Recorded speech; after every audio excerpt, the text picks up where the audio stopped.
барои муҳоҷироне ки мехоҳанд ба Федератсияи Русия барои кор бираванд, мехонам як 50-60% ами комментарияҳо дар ҳамин мавзӯъ аст. Дар ҳолате ки агар ман аз оилаам ҷудо шудагӣ бошам. Ассалому алайкум ба ҳама тамошобинони барномаҳои Сорбон Сафаров. Тамошобинони азиз, видеоро та охирша тамошо кунед, ба саволҳои шумо ҷавоб мегардонам. Бародарони азизу меҳрубоне ки айни ҳол мара тамошо кардесен, аз ҳаматон эҳтиромона хоҳиш мекунам ки як бор шумо дастгирӣ кардаатона нишон битен, ман гаптон надорам. Чӣ хеле ки медонед, дар канали ма бозии 99 рублаи нав сар шидагиай. Махсус барои нафарҳое ки мара дастгирӣ мекунанд, як аксия мекунам, шанс ай даст натиен билет бихарен. Ба 1000 рубл 15 дона билетон метием. Номераи WhatsApp ки дар рӯи экран дидесен, дар ҳамин номераи WhatsApp картаи Сбербанк ҳастай. Карта ба номи Мунис мебурояд. Сумтона партоен ва чектона дар ҳамин WhatsApp равон кунед, тамом. Билет у қадар бисёри бад мондагӣ нестай. Ҳаракат кунед, дастгирӣ кунед, беҳад кори хуб мешавад. Гуфта намона, шумо ба 99 рубл ё ба 1000 рубле ки билет мехарен, ё соҳиби мошин мешен, ё соҳиби пул мешен, ё соҳиби телефон. Бахта бисанҷ, рӯзҳои наздик ма финала аниқ мекунам. Тоҷикистон аз Русия барои назорат бар омӯзиши муҳоҷироникорӣ даъват кардааст. Оиди рейдҳо ва ҳуҷҷатгузории муҳоҷироникорӣ дар Федератсияи Русия. Яъне ки ҷумҳурии Тоҷикистон аз Федератсияи Русия хостааст ки дар ана ҳамин борае ки оиди ҳуҷҷатҳои муҳоҷирон, санҷишҳо ва рейдҳо гузаронида мешавад, хуб назорат карда шавад. Яъне ки қонуну қоидавӣ бе ҳичи мисол одаморо депорт накунанд ё запрет накунанд ё дигар корҳо. Дар ин бора аз ҷониби Федератсияи Русия гуфта шуд, мо ҷоласа як гурӯҳи кории алоҳида баргузор кардем. Яъне ки дар ин бора дар Федератсияи Русия қайд намуданд ки як гурӯҳи кории махсусе ташкил шидагиаст барои проверка кардани ҳуҷҷатҳои муҳоҷироникорӣ дар Федератсияи Русия. ин чиза худтон медонед ки дар Федератсияи Русия айни ҳол рейдҳои вазнин рафтаесай тозира. Ва инчунин гуфта шуд, доиди дигар масъала.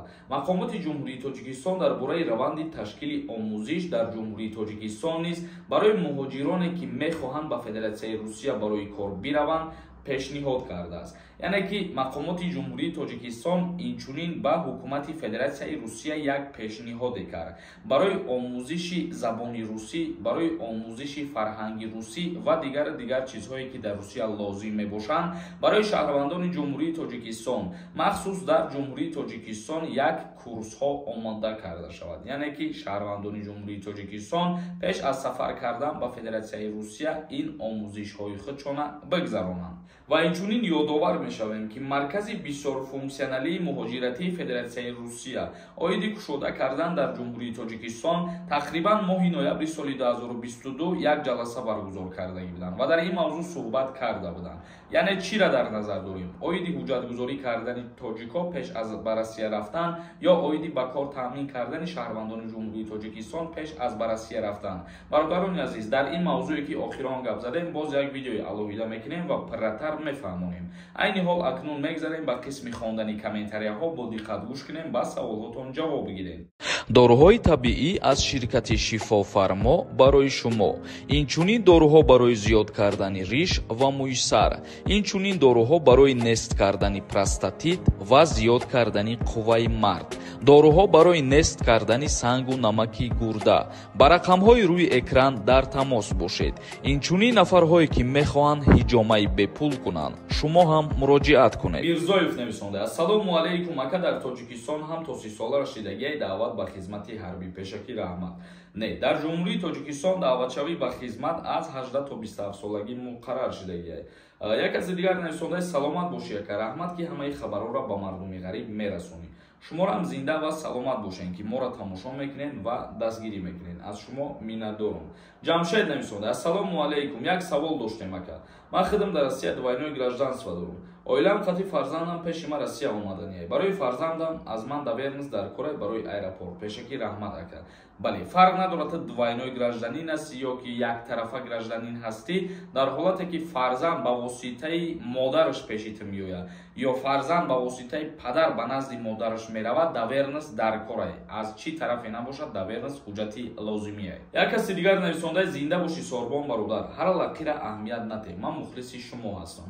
ман махсус барои ана ҳамин нафарҳое ки моро тамошо мекунанд видео мекунанд ва ҳар касе ки сухани бад менависона ҳаволаи ӯро ба худо месупорем, аҳамиятшон наметаҳем. Як каси дигар нависонда ассалому алайкум, акама аз алтая карона 10,000 қарздор наспорида хона равон мешава ё ягон проблема мешава, баъд ягон сол гузарад, илтимос ҷавоб диҳед. Бале, дар ҳолате ки 10,000 рубл та қарздор ҳастӣ, ӯ 10,000 та фоиз хӯрдан мегира, зиёд шидан мегира, ба як миқдори калон мераса ва барои пардохт накардани ин пул барои саркашӣ кардан метавонанд тра ба суд битиҳанд ва як чизи муҳими дигараш ки тра запрет навиз мекунанд. Як каси дигар нависондаи салом, макаи Сорбон даъваткунии хизмати ҳарбӣ кадом моҳ сар мешавад?